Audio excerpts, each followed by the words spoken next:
In 803 AD, Caliph Mamun's quest for knowledge led him to the opening of a special academy in Baghdad, the House of Wisdom.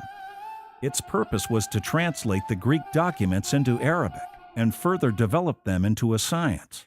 He appointed a Christian, Hunayn ibn Ishaq, as the head of the academy. Caliph Mamun used to pay the weight in gold of a book to be translated. If there was a good Greek book, a good Syriac book, it wasn't going to rot anymore in the monastery. The incentive was, if it's 50 pounds, you get 50 pounds of gold. Yeah, that turned some people on. And Christians and Jews and Muslims did the translations.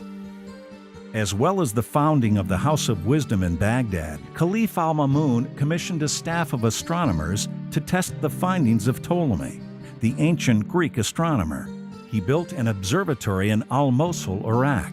One of the observatory staff was Al-Farghani. In 830 AD, he published texts that served as the authority for astronomy in Europe and Asia for nearly 700 years.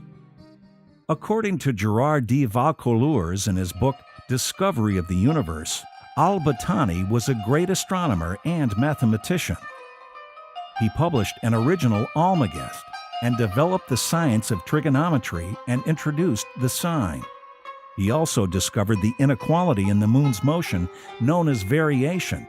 He made new observations for the sun's position and improved the value of the tropical year, rectified Ptolemy's precession constant, and measured the obliquity of the ecliptic more accurately. Until the 12th century, Ibn Tufayl, Ibn Rushd, and Maimonides revolted against the Ptolemaic theory of homocentric model that the planets rotate around with the Earth as the center rather than the Sun.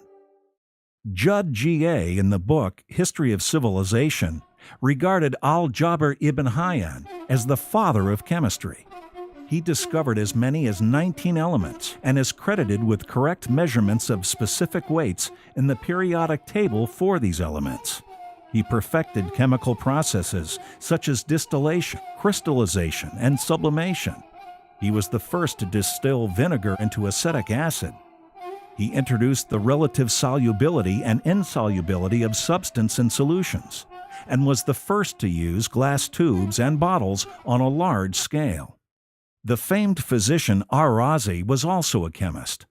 He wrote the book Sir al-Asrar, The Secret of Secrets, which revealed much of the properties, colors, and types of minerals and mineralogy discovered by all previous civilizations. This book was the first example of a chemistry lab manual.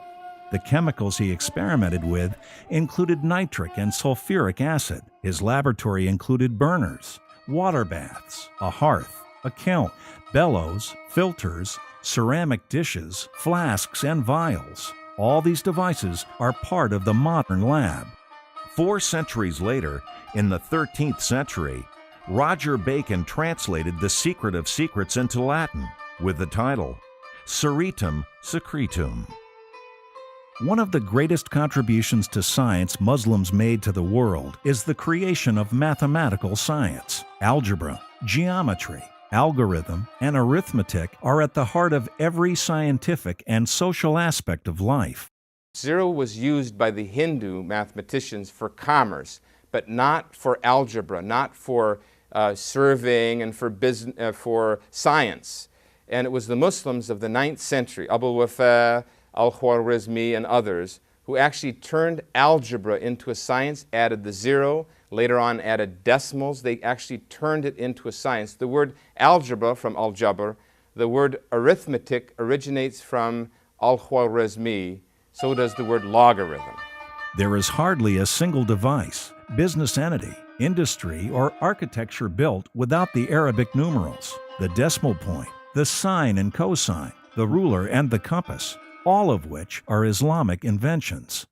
True, systematic, easy to understand geometry is partly Greek, partly Phoenician, partly Egyptian, but as a science, it's Islamic.